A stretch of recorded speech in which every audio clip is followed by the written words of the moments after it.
जय हिंद प्यारे साथियों। आज हम रीजनिंग के कैलेंडर टॉपिक की शुरुआत करने जा रहे हैं। कैलेंडर जिसका कि संबंध दिन, तारीख और महीने से है और दैनिक जीवन में भी कैलेंडर का बहुत महत्वपूर्ण स्थान है, क्योंकि हम अपने सारे कार्य कैलेंडर के समय सारणी के अनुसार करते हैं। वर्तमान समय में पूरे विश्व में जो कैलेंडर प्रचलित है उसे हम ग्रेगोरियन कैलेंडर कहते हैं और इसे अंतर्राष्ट्रीय कैलेंडर भी कहते हैं, जिसे व्यवस्थित करने का श्रेय जाता है पोप ग्रेगरी, जो कि रोम के 13वें पोप थे। इन्होंने ही इस कैलेंडर को व्यवस्थित किया था, जिसमें उन्होंने जीसस क्राइस्ट के जन्मदिन को 1 जनवरी को ही सोमवार के दिन 1 AD की शुरुआत की थी। ठीक है, तो जो उन्होंने दिन महीना दिया था वो जनवरी था पहला, और दिन पहला दिया था सोमवार, और उन्हीं के जन्मदिन पर 1 AD की शुरुआत की गई थी। जब हम कैलेंडर में आगे बढ़ते हैं तो हमें सबसे पहला चीज़ याद रखना पड़ेगा कि सौर वर्ष किसे कहते हैं। सौर वर्ष पृथ्वी जितने समय में सूर्य का एक चक्कर लगा लेती है उसी को हम सौर वर्ष कहते हैं। और सौर वर्ष में जब पृथ्वी एक चक्कर लगाती है तो वो होता है 365 दिन। पृथ्वी सूर्य का एक चक्कर लगाती है 365 दिन, 5 घंटे 48 मिनट और 47.5 सेकेंड में। 365 दिन, 5 घंटा 48 मिनट और 47.5 सेकेंड, ये होता है आपका सौर वर्ष। तो एक सौर वर्ष में कितने दिन? 365 दिन, 5 घंटा 48 मिनट 47.5 सेकेंड, जिसे हम जब हम साधारण वर्ष की बात करते हैं, हम यहाँ पे वर्ष के बारे में चर्चा कर रहे हैं। जब साधारण वर्ष की बात करते हैं तो साधारण वर्ष में मोटा मोटी हम मान लेते हैं कि एक वर्ष में 365 दिन होते हैं। एक वर्ष में 365 दिन होते हैं। अगर महीनों की संख्या माने तो 12 महीने होते हैं, और सप्ताह के बारे में अगर चर्चा करें तो एक साधारण वर्ष में 52 सप्ताह प्लस एक विषम दिन होता है। अब सप्ताह के बारे में क्या मतलब है? सप्ताह का मतलब एक सप्ताह में कितने दिन होते हैं? अब सब लोग जानते हैं 7 दिन होते हैं। तो 7 दिनों का ग्रुप जो बनेगा वो 52 बनेगा। उसमें एक दिन बच जाएगा जिसे हम विषम दिन कहते हैं। साधारण वर्ष की एक और खासियत है कि जिस दिन साधारण वर्ष की शुरुआत होती है, यानी कि साधारण वर्ष का प्रथम दिन और अंतिम दिन, प्रथम दिन और अंतिम दिन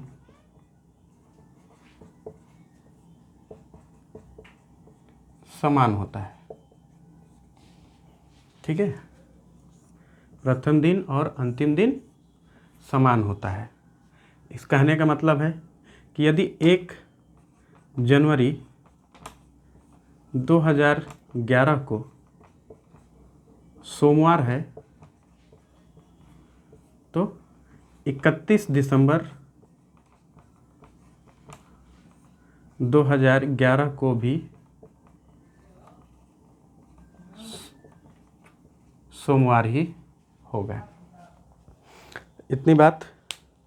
तो ये बात रही साधारण वर्ष की। और साधारण वर्ष की एक और खासियत है कि इसमें जो फरवरी होती है, हमारी साधारण वर्ष में फरवरी होती है 28 दिन की। साधारण वर्ष में फरवरी होती है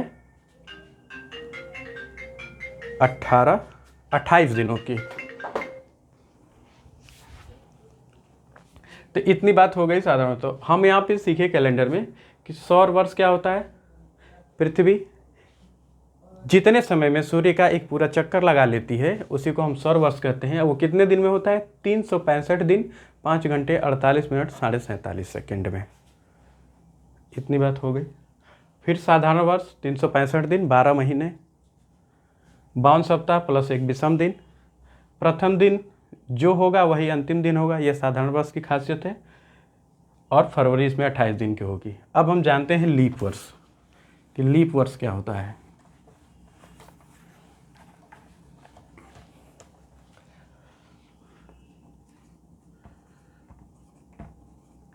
लीप वर्ष में कुल मिला के 366 दिन होते हैं।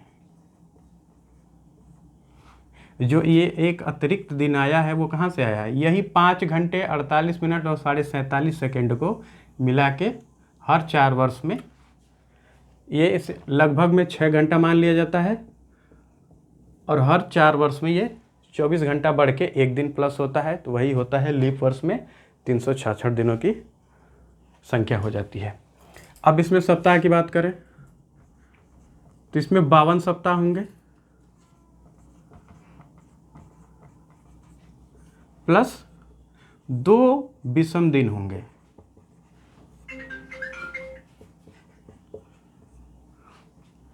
और इसकी खासियत फरवरी इसमें 29 की हो जाएगी। वो जो एक दिन बढ़ता है हर 4 साल पे, वो फरवरी में ही जोड़कर 29 दिन का कर दिया जाता है। इसमें प्रथम दिन और अंतिम दिन में एक दिन का अंतर होता है। प्रथम दिन और प्रथम दिन से अंतिम दिन एक आगे होता है।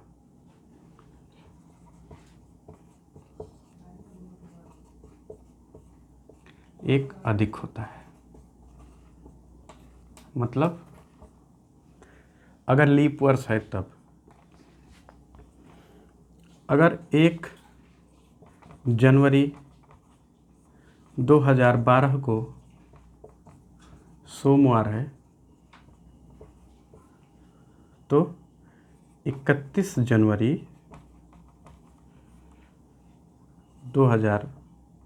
31 दिसंबर नॉट जनवरी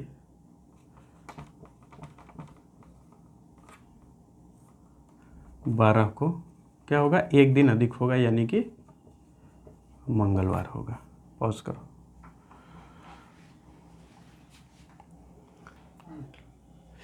चलिए देखिए, लीप वर्ष आप जान गए, उसकी खासियत निकालेंगे कैसे। लीप वर्ष निकालना है। लीप वर्ष निकालने के लिए हम क्या करते हैं, 4 से भाग देते हैं। 4 से भाग देंगे और भागफल को लिख लेंगे और भागफल को लिखेंगे। वही होता है लीप वर्ष। मान लीजिए आपसे कह रहा है कि 72 वर्षों में कितने लीप वर्ष होंगे, 72 वर्षों में कितने लीप वर्ष होंगे। तो इसको निकालने के लिए हम इस 72 में 4 से भाग देंगे। 72 में 4 से भाग देते हैं, क्या आएगा, 4 एकम में 4, 4 आठे 32। भागफल से मतलब रखेंगे, यानी कि 72 वर्षों में कुल 18 वर्ष ऐसे होंगे जो लीप होंगे। 18 वर्ष लीप होंगे। ठीक है, तो ऐसे आप लीप वर्ष निकालेंगे। लीप वर्ष निकालना हम फिर बाद में विस्तृत चर्चा करेंगे, अभी आपको इंट्रो दे रहे हैं। तो ये हो गया लीप वर्ष निकालने का तरीका। उसके बाद आता है एक और टर्म आता है, लीप शताब्दी आती है। लीप वर्ष में हर 4 साल में एक दिन कहाँ से आ जाता है, ये बात क्लियर हो गई होगी। जो लगभग 6 मिनट होता है वही हर 4 सालों में 6 चौके 24 एक दिन बढ़ जाता है। लीप शताब्दी की बात करते हैं। लीप शताब्दी क्या होता है, जैसे आप 1942 देखे होंगे तो इसमें शताब्दी क्या होगी, इसकी जो शताब्दी हो गई वो 1900 होगी। उसी तरह 1800 होता है। फ़िलहाल में जो चल रहा है 2022 में 2000 शताब्दी है, 1600 शताब्दी है। यानी जिसके भी अंत में डबल जीरो आ जाए उसी को हम शताब्दी कहते हैं। ठीक है, तो लीप चेक करने के लिए जब भी हम शताब्दी को लीप चेक करेंगे तो 400 से भाग देंगे। अगर आपको शताब्दी में लीप चेक करना है कि कौन सी शताब्दी लीप है कौन सी नहीं है, तो वहाँ पे हम 400 से भाग देंगे और भागफल लिखेंगे।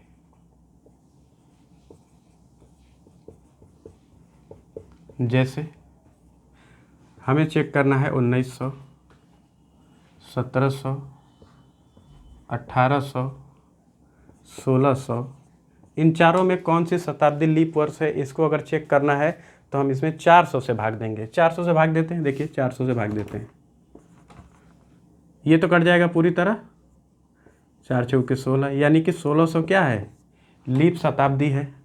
ये कटेगा नहीं कटेगा, 419 का भी नहीं कटेगा, 400 से 17 भी नहीं कटेगा, और ये 400 से 18 भी। यानी कि इस 4 के ग्रुप में केवल 1600 ऐसा है जो लीप शताब्दी है। उसी तरह 2000 लीप शताब्दी होगा क्योंकि ये 400 से कट जाएगा, 2 जीरो से 2 जीरो, 4 पंजे 20। उसी तरह 1200 है, ये भी लीप शताब्दी होगी क्योंकि 400 से कट जाएगी। तो इतनी बात रही लीप शताब्दी चेक करने की। ठीक है, तो अभी तक हम लोग क्या क्या सीख लिए, सौर वर्ष, साधारण वर्ष, लीप वर्ष, लीप शताब्दी। अब हम थोड़ा महीनों के बारे में चर्चा कर लेते हैं। महीनों के नाम, एक जो अंतर्राष्ट्रीय कैलेंडर है ग्रेगोरियन कैलेंडर, उसमें महीनों के नाम कुल महीने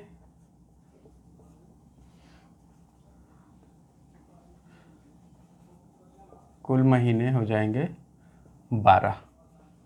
इनके नाम वैसे तो आप सब लोग जानते हैं, लेकिन फिर भी हम चर्चा कर रहे हैं, देख लीजिएगा ज़रा। जनवरी, फरवरी, मार्च, अप्रैल, मई, जून, जुलाई, अगस्त, सितंबर, अक्टूबर, नवंबर और दिसंबर। ठीक है, इनको याद रखना है आपको कि कौन सा महीना कितने दिन का होता है। जनवरी 31 दिन की होती है, जनवरी 31 दिन की होती है। फरवरी 28 या 29 की होती है। ठीक है, 28 की कब होगी, जब साधारण वर्ष होगा, और 29 की कब होगी, जब लीप वर्ष होगा। मार्च 31 दिन का, अप्रैल 30 दिन का, मई 31, जून 30, जुलाई 31, अगस्त 31, सितंबर 30, अक्टूबर 31 और नवंबर 30, दिसंबर 31। यहाँ पे आप देखेंगे कि 4 ही महीने ऐसे हैं जो 30 दिन के होते हैं। ठीक है, अप्रैल, जून, सितंबर, नवंबर। ठीक है, 4 महीने ऐसे हैं जो 30 दिन के होते हैं, अप्रैल, जून, सितंबर, नवंबर। अप्रैल, जून, सितंबर, नवंबर, इसको आप याद रख सकते हैं। याद रख लेंगे तो आगे जब हम डेट निकालना और दिन निकालना सिखाएंगे उसमें आपको बहुत ही हेल्प करेगा, और मेरी भी थोड़ी हेल्प हो जाएगी। जो समझाएंगे उस बात को समझ पाएंगे। ठीक है, तो कौन कौन से 4 महीने जो 30 के हैं, अप्रैल, जून, सितंबर और नवंबर। 1 फरवरी होती है 28 या 29 की, हो गए कुल 5, और 7 महीने ऐसे होते हैं जो पूरे 31 दिन के होते हैं। ठीक, ये रहा आपका पूरा दिनों का चर्चा। और जो हमारा हिंदी पंचांग है, जिसे हम भारतीयों ने अपनाया है, जो शक संवत पे आधारित है, उसमें भी 12 महीने होते हैं। उनके नाम, जो चैत्र पहला महीना होता है और फाल्गुन लास्ट महीना होता है, ये हो जाएंगे। अगली वीडियो में जो हम टॉपिक की चर्चा करेंगे वो आपको हम बताएंगे विषम दिनों की गणना करना, कि विषम दिन निकालना सिखाएंगे, क्यों निकाला जाता है, किस लिए निकाला जाता है, निकालने से क्या फ़ायदा है, ये सारी बातें क्लियर होंगी अगली वीडियो में। जिसके लिए आपको एक चीज़ बस याद रखनी रहेगी कि एक सप्ताह में कुल 7 दिन होते हैं। इसी पर विषम दिनों की गणना होगी, जो कि मिलेगा आपको नेक्स्ट वीडियो में। जय हिंद साथियों।